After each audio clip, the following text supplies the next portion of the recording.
আঘোণ মানেই সোণোৱালী পথাৰ কৃষিজীৱী গয়াৰ সপোনৰ এটা মাহ। এই মাহটোলৈ যেন বৰ আশাৰে বাট চাই ৰয় চহা কৃষকে। এতিয়া আঘোণ মাহ, ব্যস্ত সকলো চহা অসমীয়া।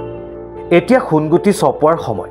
সেয়ে আঘোণ মাহ সোমোৱাৰ লগে লগেই কৃষিজীৱী লোকৰ তৰণি নাই গাত। আঘোণ বুলি ক'লেই উৎসাহে উপচি পৰে চহা কৃষকৰ মন। সোণগুটিৰে উপচি থকা আশাৰ পথাৰখনে ৰিঙিয়াই মাতে। দাৱনীয়ে চুকাৰত মূৰত লৈ ধান দাই যায়। পিছলৈ যেন ঘূৰি চাবলৈ সময় নাই তেওঁলোকৰ। এই সময়ছোৱাত সকলোৱে যেন দুখ কষ্ট পাহৰি যায়। এইবাৰ ধানো ভাল হৈছে। পথাৰত জিলিকি পৰিছে সোণগুটি। সকলো এতিয়া ব্যস্ত পথাৰত। এফালৰ পৰা দাৱনীয়ে ধান দাই শেষ কৰিছে। কোনোবাই ধানৰ ডাঙৰি কঢ়িয়াইছে, কোনোৱে আকৌ মৰিয়াইছে মৰণা। মুঠৰ ওপৰত ব্যস্ত সকলো। ধান দাই হোৱাৰ পাছত সকলোৱে মিলি একেলগে খাব ন চাউলৰ ভাত।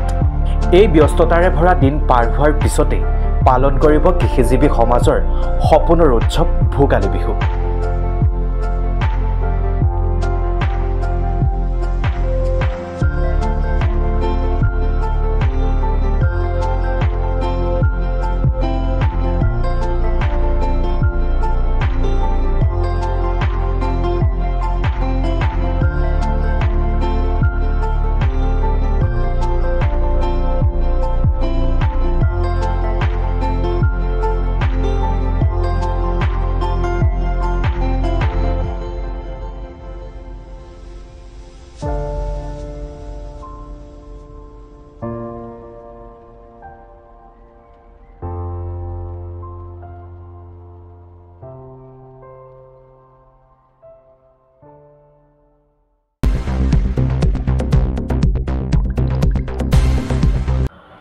আঘোণ মানেই সোণোৱালী পথাৰ কৃষিজীৱী গয়াৰ সপোনৰ এটা মাহ।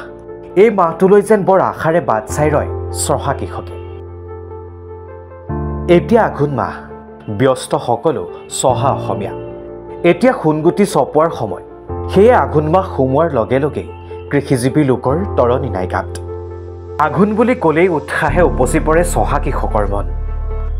সোণগুটিৰে উপচি থকা আশাৰ পথাৰখনে ৰিঙিয়াই মাতে। দাৱনীয়ে চুকাৰত মূৰত লৈ ধান দাই যায়। পিছলৈ যেন ঘূৰি চাবলৈ সময় নাই তেওঁলোকৰ। এই সময়ছোৱাত সকলোৱে যেন দুখ কষ্ট পাহৰি যায়। এইবাৰ ধানো ভাল হৈছে। পথাৰত জিলিকি পৰিছে সোণগুটি। সকলো এতিয়া ব্যস্ত পথাৰত। এফালৰ পৰা দাৱনীয়ে ধান দাই শেষ কৰিছে। কোনোবাই ধানৰ ডাঙৰি কঢ়িয়াইছে, কোনোৱে আকৌ মৰিয়াইছে মৰণা। মুঠৰ ওপৰত ব্যস্ত সকলো। ধান দাই হোৱাৰ পাছত সকলোৱে মিলি একেলগে খাব ন চাউলৰ ভাত। এই ব্যস্ততাৰে ভৰা দিন পাৰ হোৱাৰ পিছতেই পালন কৰিব কৃষিজীৱী সমাজৰ সপোনৰ উৎসৱ ভোগালী বিহু।